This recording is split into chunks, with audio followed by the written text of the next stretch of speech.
Bakit? Ako naman, anong song ang gusto mong kantahin, Ate Jane? Sa pagluto ni Ate G. Nagulat si Ate G. Ang Jane ka na naman. For you. Ay! Mukhang sisime-sime ka dun ha. Oh, kasi may alam narinig na may hapon eh. Ano ba for you? Ano for you? Yung...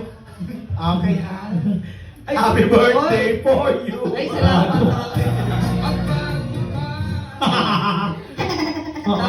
Kamusta ang...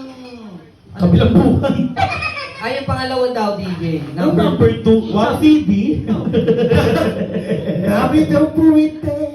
Ay, Japanese. Sabi siya nagja-Japan. At kayo. Anak na niyo binte. Oh, Eto. Siya po ang, kung ito ka lang yung internet Japayuki, Oh. isa siya sa mga OG nun. Totoo. Oh. Alam mo ba, isa siya sa mga unang naging asawa ng unang-unang yakuza sa Japan. Oo. Sa Tokyo, ha? Tapos, Tokyo si yun. si Marco ba? Oo. Si Marco ba? Kababata niya yun. Diba?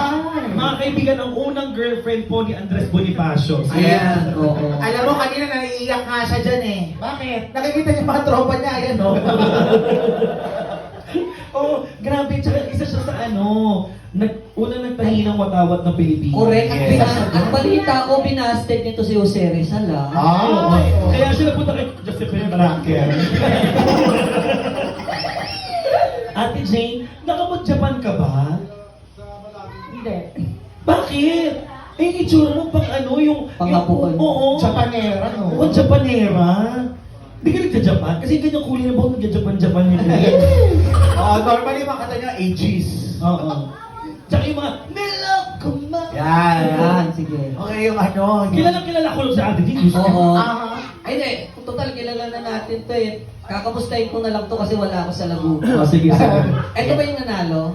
ano na si Red ang nanalo. Ay, congratulations. Hindi ako pwede. Sabi ko sa'yo Hindi siya update. Si ano?